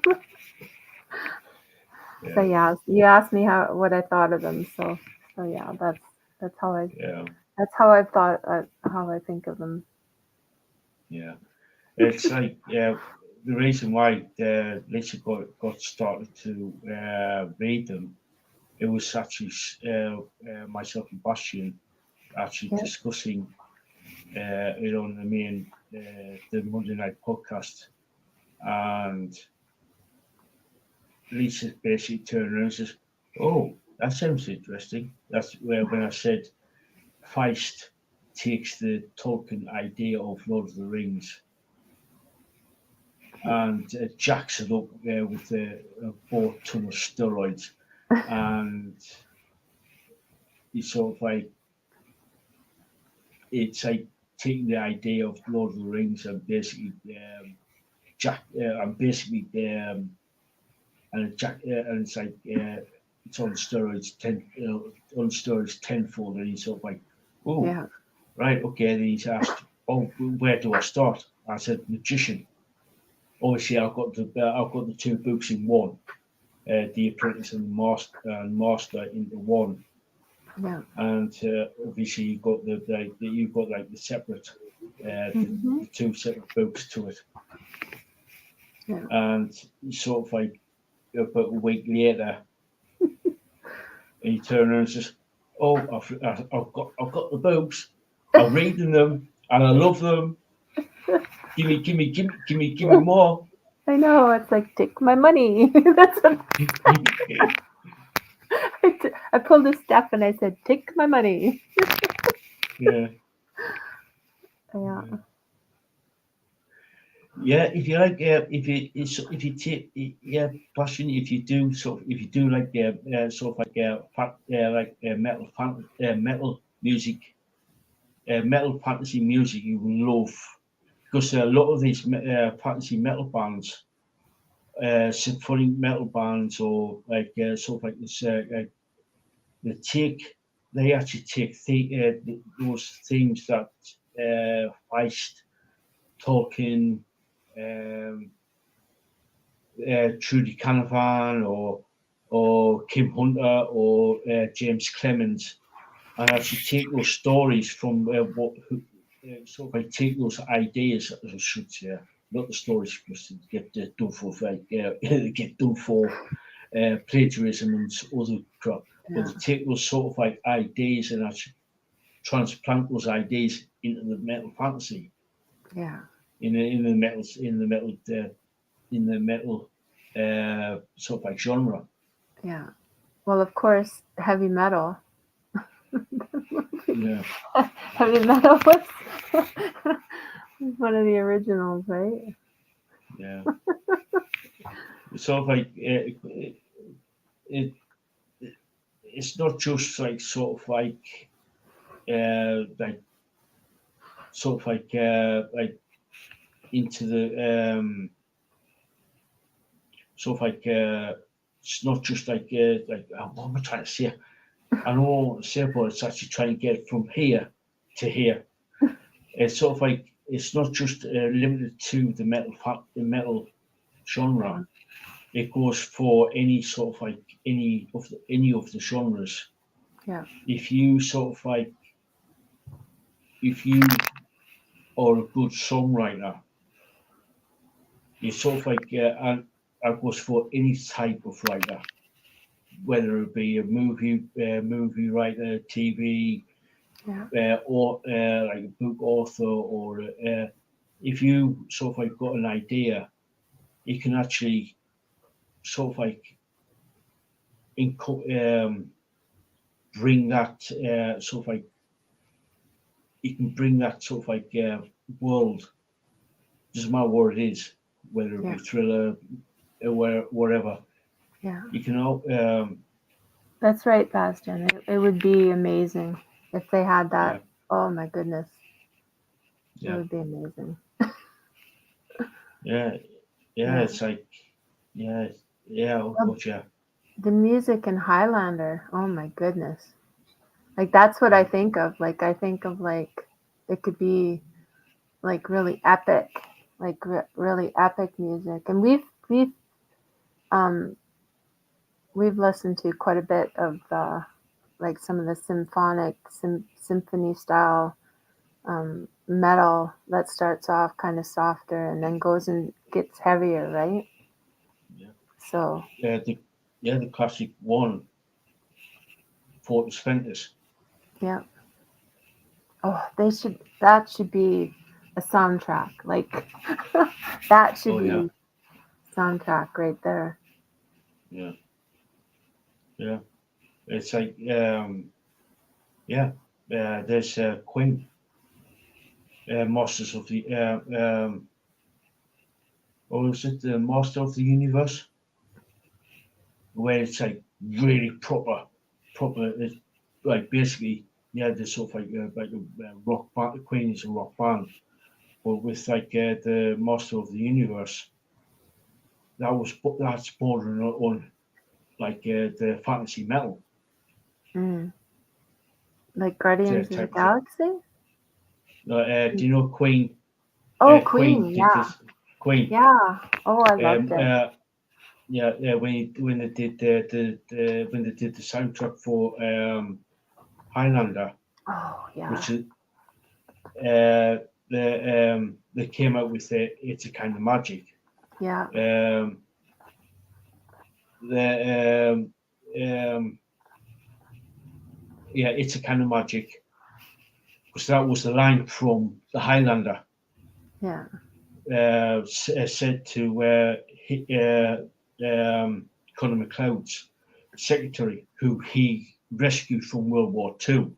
Yeah. He actually basically he protected her, and while she got while the Germans was basically shot her, basically, Yeah. and she was a little girl at the time, and basically turned around and said, the girl said, "How did you do that?" And Conor McLeod turned around and said, "It's a kind of magic." Yeah. That's how that song came about. It's a kind of magic. Yeah. And but when with like master of oh, Bashir, help me out here.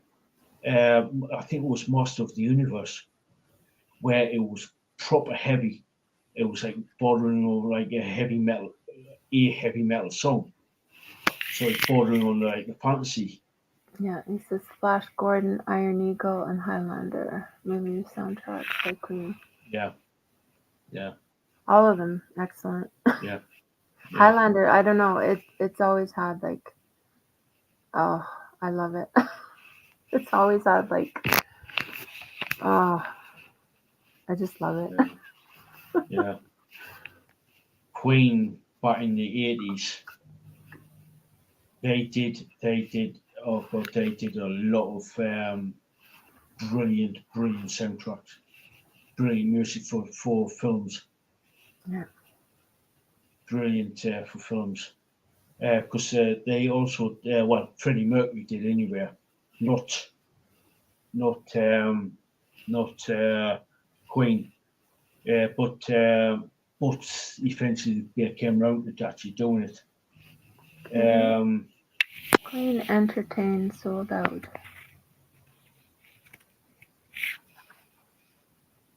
Yeah. Hmm. Yeah. Cool. Yeah, with Freddie Mercury, he did a couple of songs with Giorgio Moroder, who is a big name in like sort of like German, sort of like sold out crowds, he means. Ah, okay, yeah. Yeah, he did. They did sell out crowds in a big way in the 80s. But like I said, it was with Freddie Mercury, he did like a couple of songs with Giorgio Moroder because he wanted to go explore other genres of music other than rock. Yeah. And he did Being on My Own with which was a dance thing. Which was a dance sort of like anthem, which is a good song because I listened to it. But he also did a song for the movie Metropolis. Because when if you don't know the Metropolis, I'll just show you the picture. Was that the movie that you showed me the picture of it with like a robot? Yeah. Yeah.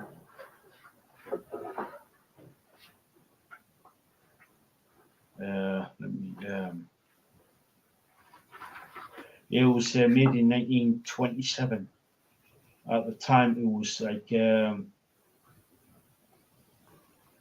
was made by Fritz Lang, which he went on to make the film Aim for Murder.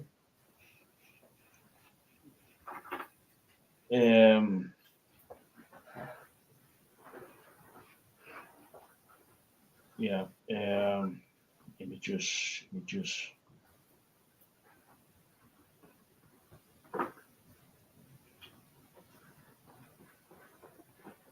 Yeah, that's it there. Yeah. Yeah, I remember that. Yeah. Yeah. Yeah, it. He did a song for that. He did a song for that movie, Metropolis, which was like back in 1984. Because when the original release of Metropolis was cut short, it was like for about 2.5 hours, 3 hours long. And when they released it in the theatre, it got so chopped up, it was unreal.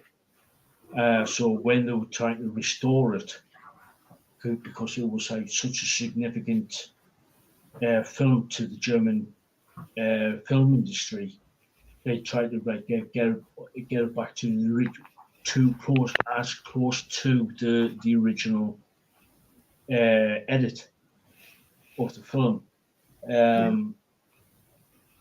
which in 1984 came to 1 hour 39 minutes, something like that. And so they put the soundtrack over it because it was a silent movie. And they got like Bonnie Tyler and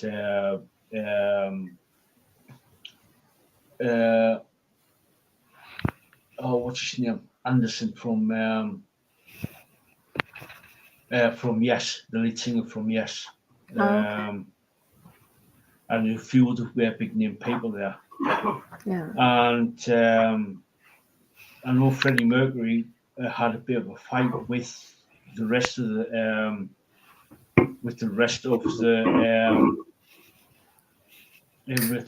the Queen about it. And this is you do you type of thing, and he did, because he did a song with Giorgio Moroder. Yeah.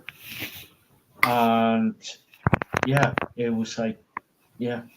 But the sort of relented a little bit uh, because they basically did 2 songs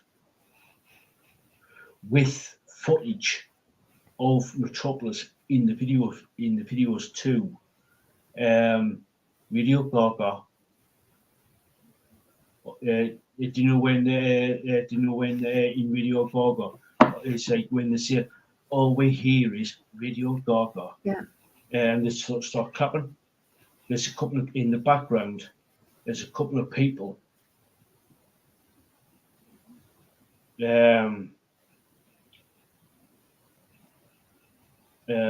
This here working on the clocks behind in that scene, Okay. Yeah. and also in the fair you see the 4 band members of Queen flying around in a car in a flying car. That's one of the scenes from Metropolis. Oh, cool. If you ever watch Radio Gaga, you'll see that's one of the scenes from Metropolis. You do see the flying around the city of Metropolis. Yeah. And also in the film, in the video to I Want to Break Free. I You love see that scenes. song. I love that song. You That's do one of my see favorite songs. yeah. Yeah. Bastian asked, what do you think of the Queen album, Night at the Opera? And he finished the movie you mentioned, and it was timeless. It is timeless. Yeah. Night at the Opera. I'm trying to think of which songs were on that album. Bohemian Rhapsody. Oh my goodness, yeah. Right there.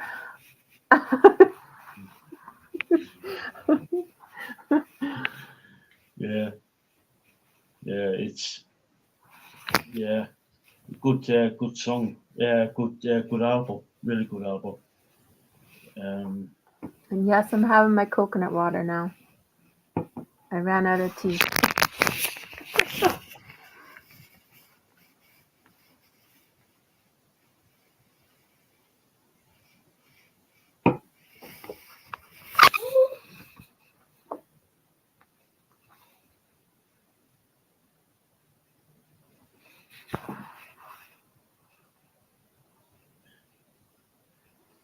I'm trying to find some.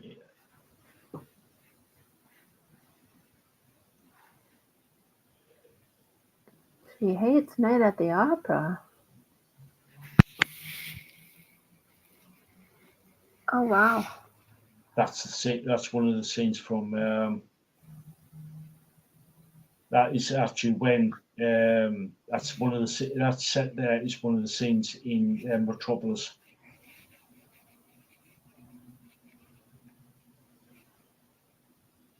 Yeah.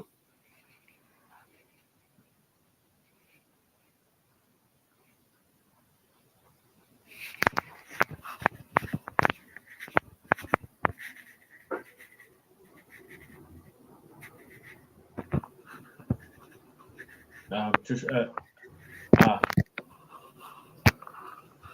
you go. Oh, okay. Yeah.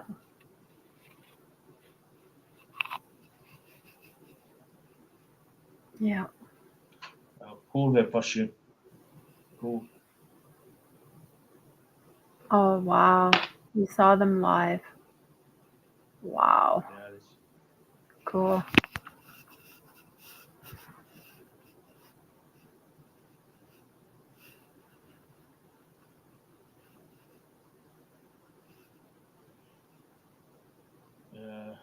Trying to find another where we can actually see him flying around. Flying. Well, obviously I can't play the video on here. There we go.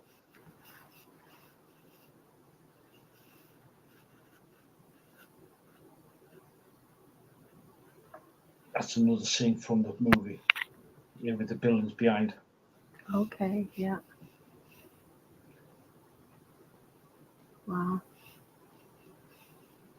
So yeah, if you ever watch the video Gaga by Queen, take a look at watch the video very carefully. You'll understand where I mean by they actually took some of the scenes from Metropolis and actually um, uh, yeah, it's John is it might be a silent movie, but is one hell of a film. It is literally one hell of a film. It might be a silent movie, but you don't need the.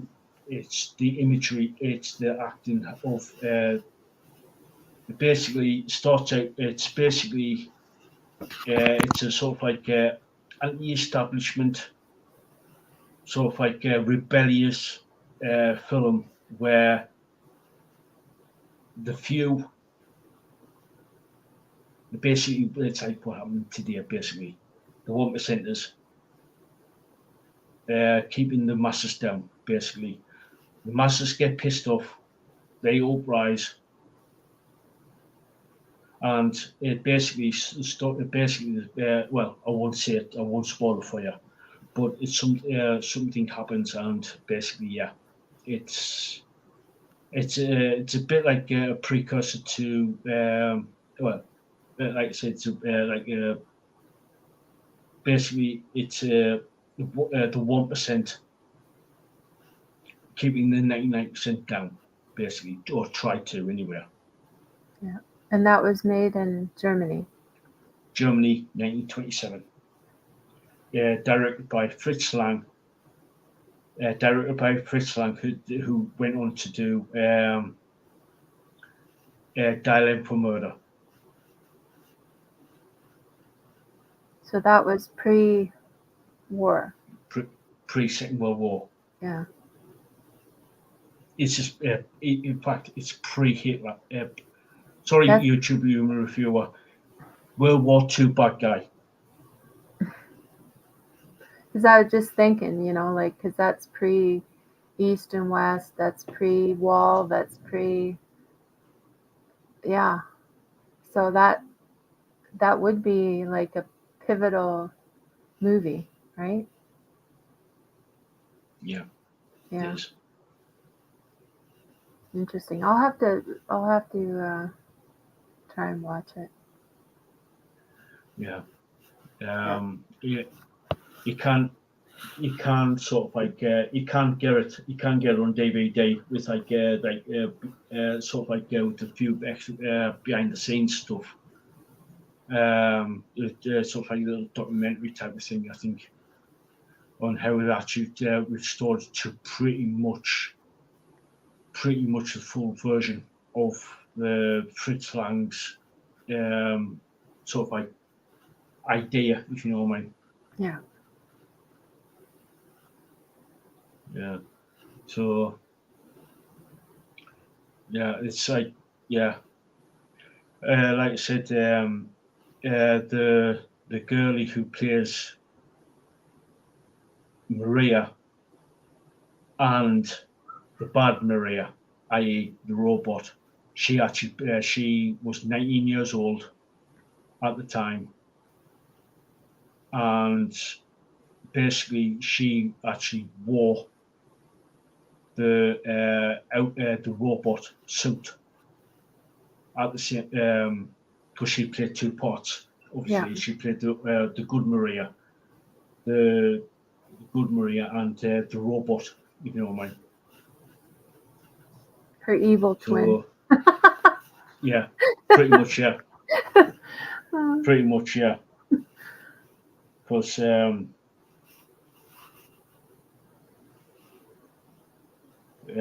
yeah, let me get this.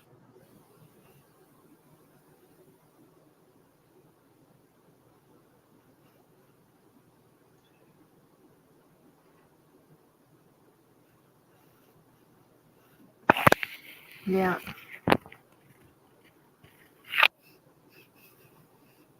Yeah. So yeah, because like I said in Radio Gaga, they actually do use um, probably the most famous scene in the movie is the transformation. Yeah. Is that transformation there? Yeah. I remember seeing that. Yeah, Yeah. My mom had old movie posters from like the 30s and 40s, and yeah, when she passed away, I tried to find them and I couldn't find them. They were in they my mom had told me that they were in the garage in a box and it was gone. So I don't know what happened to them, but there was a lot of like really cool movie posters. I remember seeing them when I was a kid. yeah, yeah. Oh, Yeah. speaking of movies, have you watched Breaking Glass yet?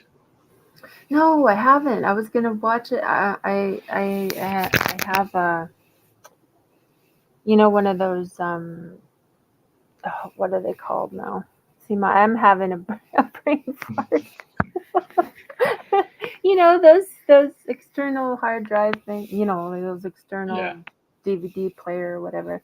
And I yeah, tried watching it. It's like does not cannot use on this thing. So it's like, oh great. Now I'm gonna have to figure out another way to watch it.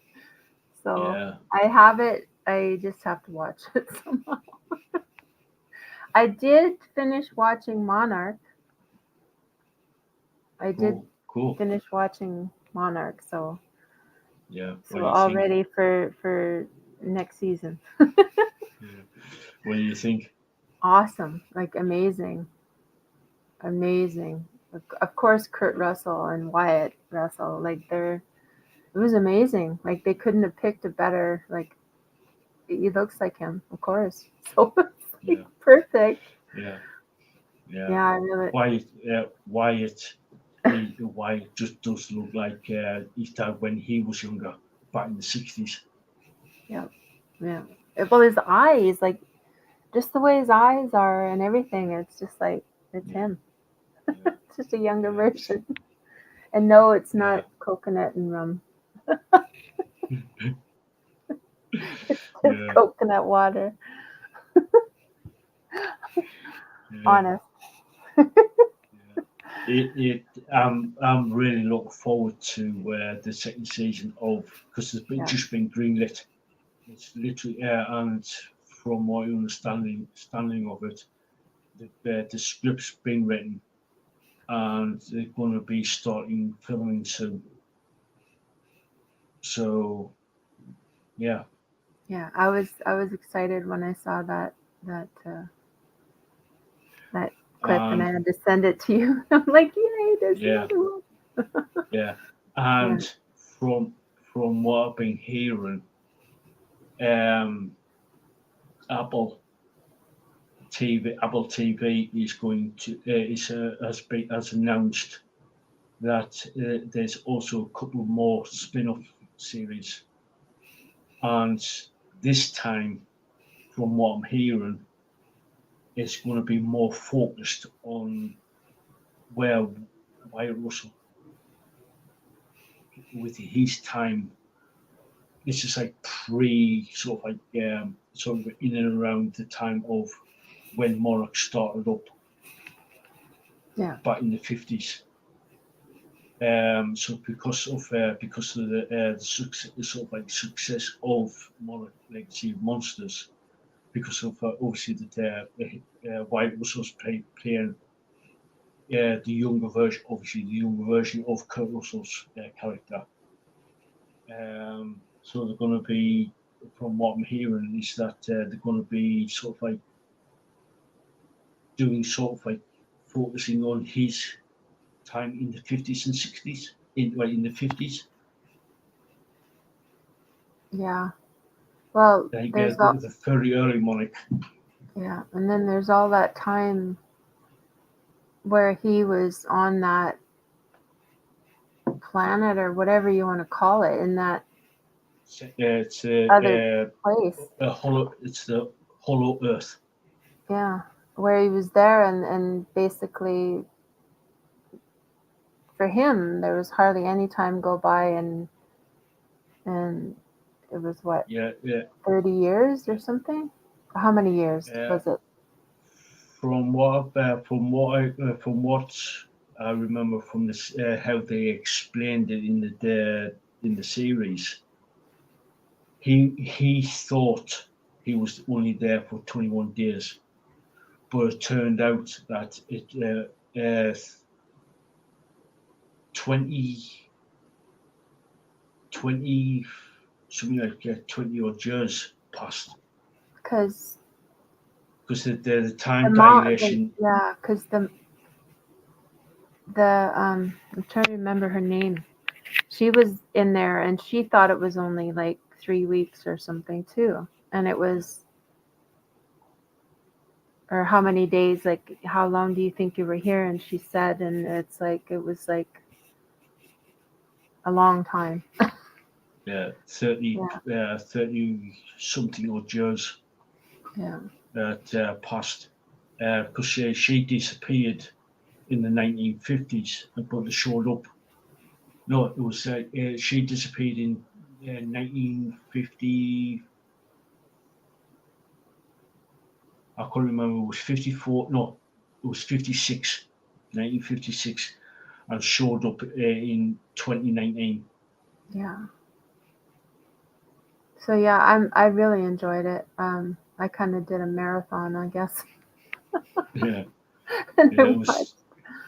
yeah, because it's short, right? When you watch them, it's pretty. Each episode isn't that long, so Yeah, its average is about 45 minutes. yeah, so it was doable to watch a few, each whenever. I can't remember when I watched them. Yeah, I yeah, finished them all, so yeah. Yeah, it's like I want to see what happened to Kurt Russell's Kurt Russell, yeah, because yeah, when if you haven't, it's been out about a year now, so it's so if you haven't watched it, please turn off now. And if you want to watch it, turn off now, because we're going to do a bit of a spoiler here. Major spoiler alert. When Godzilla shows up in the Hollow Earth, um, and does that battle with with that other Titan, obviously to create a link between the Hollow Earth and the surface. Kurt Russell, it gets thrown back. It gets like he was like trying to get everything sorted out with the heave, like primitive heave. The Hollow Earth Hollow Earth vehicle. He gets sort of like he said, Gering, Gering, Gering, Gering, Gering, Gering, get into the vehicle. I'll sort this out, because there was something wrong with the heap, and he had to be like, because that's the vehicle he was actually got trapped there in the first place. And basically, he gets thrown back into the Hollow Earth. yeah, And it ends there. yeah. That's Well, where that's she his she scene was trying ends to there. hold on to him, and he let go because he didn't want them to perish or whatever when they went back through that wormhole or whatever it was. Yeah, So, yeah. yeah. Because it turns out that he is their grandfather. Great, grandfather. Just seeing there, Godzilla versus Kong. Yeah, Godzilla and Kong, they're Titan Chasers. It's a good series. So Yeah, it's like I said. It's like it. I want to see what if Kurt Russell has actually survived. If you know what I mean. Yeah, yeah. Well, now I'm up to date. So Yeah, when it does yeah. one, I was like, yeah, I was like trying not to spoil it for you. well, now I'm up to date. So it's like, Yeah, yeah. But yeah, yeah, yeah, what do you think? Should we? It's over 2 hours. yeah. 2 hours 20 minutes. Yeah, just start wrapping Stay things on up. here all night.